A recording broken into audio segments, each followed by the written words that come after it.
semakin 3.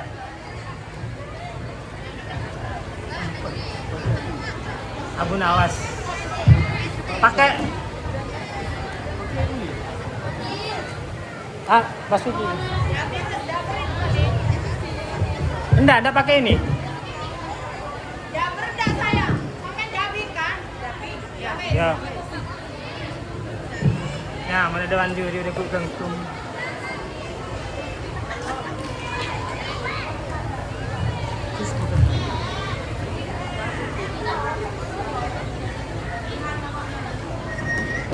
Atau apa nih Tiana cerai lah cara. Sempat yang Abu Nawas, karpet yang membuat raja tertawa.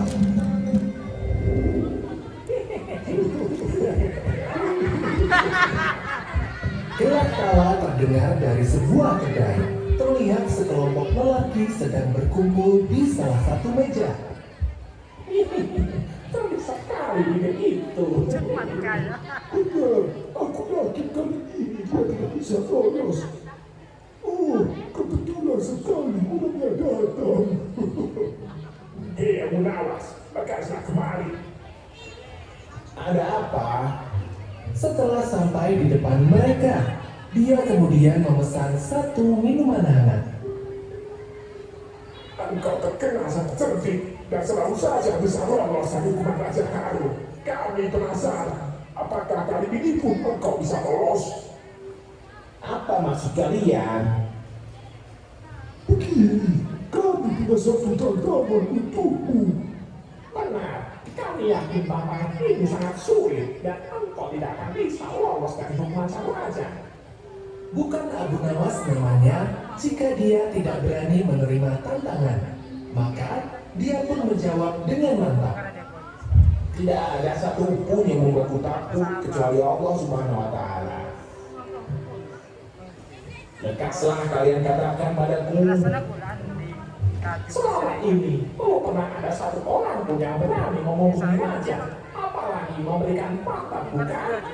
Tentu saja itu merupakan bentuk penghinaan yang sangat besar bagi seorang raja. Siapapun yang berani melakukannya pasti akan dihukum mati. Nah, itulah yang ingin kami ketahui. Apakah jika kamu yang melakukannya akan berbeda? Bukankah selama ini kamu bisa lolos dari hukuman raja? Sudah aku katakan, tidak ada satupun yang membuatku takut kecuali Allah. Maka Raja Harun pun tidak membuatku takut. Jika aku berhasil melakukannya, apa yang mau menuduhku? Setiap orang yang berkumpul di kedai itu saling memandang. Strategi mereka untuk mempermainkan Abu Nawas sukses besar. Mereka semua yakin bahwa Abu Nawas akan gagal. Karena itulah mereka menyebutkan hadiah yang luar biasa besar. 100 keping emas. Tapi ada satu syarat lagi. Raja Harun harus tertawa saat kau melakukannya. Baiklah, aku terima tantangan ini. Sebaiknya kalian segera siapkan saja 100 keping emas itu. Kalian semua dengar, Abu Nawas menerima tantangan ini. Kalian menjadi saksinya. Abu Nawas, kami memberikan waktu 1 bulan untukmu. Abu Nawas terus melangkah dan tidak menghiraukan ucapan mereka. Sebenarnya Abu Nawas tidak menerima tantangan itu dengan penuh percaya diri seperti biasanya. Justru kali ini dia merasa gelisah. Aduh, mengapa aku menerima tantangan yang sangat berbahaya seperti ini? Secerdas apapun aku, jika aku memperlihatkan pantat kepada seorang raja, sudah pasti aku akan dihukum mati. Waktu terus berlalu, namun Abu Nawas belum menemukan ide apapun. 2 minggu kemudian, datanglah pengumuman dari baginda raja. Raja Harun akan mengadakan jamuan negara. Semua kerabat, pejabat, para ulama, dan para cendekiawan akan mendapatkan undangan. Abu Nawas dan teman-teman cendekiawannya merupakan salah satu tamu yang diundang. Kala itu, Abu Nawas sedang termenung di depan rumahnya. Dia sedang mempertimbangkan untuk menyerah saja. Tepat saat itu, salah satu kawannya lewat. Hehehe, hai Abu Nawas, apakah kali ini kau gak bisa kakak?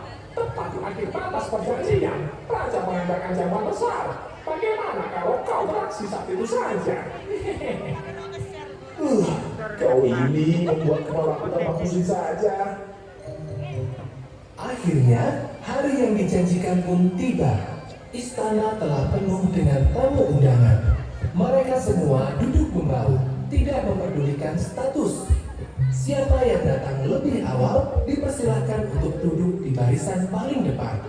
Dua teman Abu Nawas berhasil mendapatkan tempat duduk paling depan. Mereka berdua ingin melihat dari dekat aksi seperti apa yang akan dilakukan oleh Abu Nawas. Hingga acara dimulai, Abu Nawas belum juga terlihat. Hampir semua tempat telah terisi. Abu Nawas tidak hadir. Kemarin aku melihat dia sedang duduk lesu. Pasti dia tidak bisa menemukan cara untuk memenangkan tantangan ini. Mengecewakan sekali. Padahal aku ingin melihat aksinya. Mereka berdua pun melupakan pikiran tentang Abu Nawas. Namun, dugaan keduanya salah. Abu Nawas sengaja datang paling akhir dan duduk di barisan paling belakang. Kehadirannya langsung menarik perhatian banyak orang.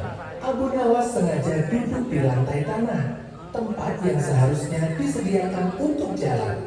Orang-orang merasa heran, padahal masih ada karpet yang kosong.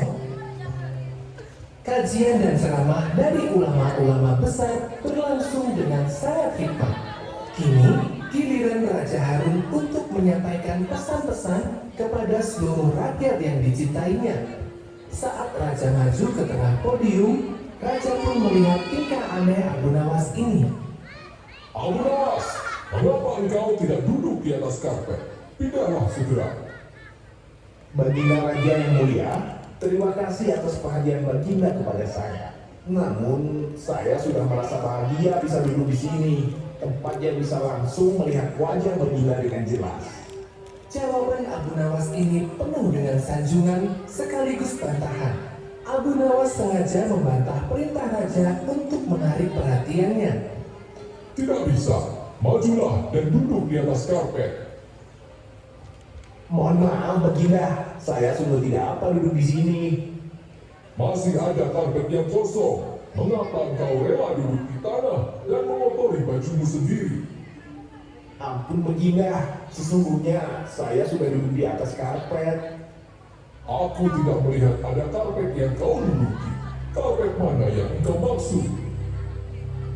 Sesungguhnya saya membawa karpet sendiri dari rumah. Sudah lama saya membelinya, dan ini merupakan karpet kesayangan saya.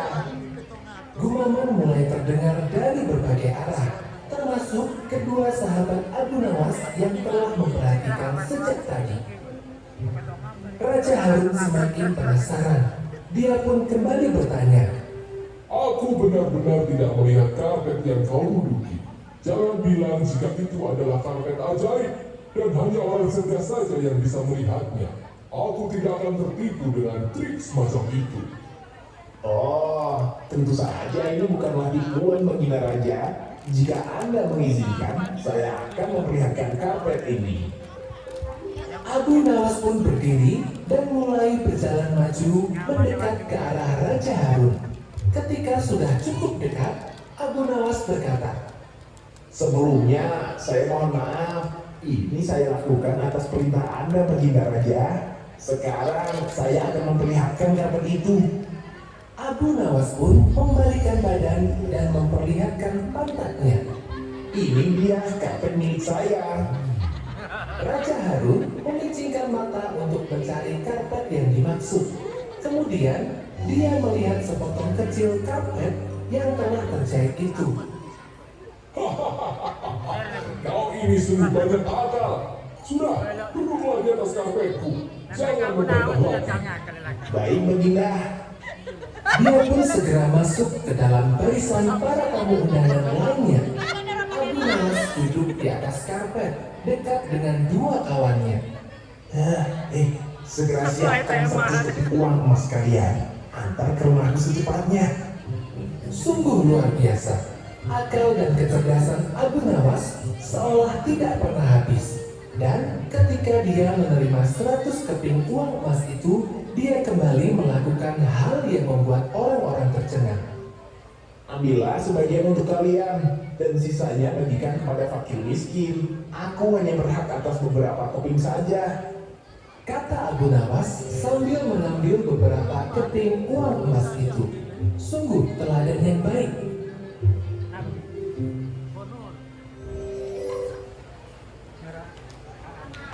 Mirip. Tembak.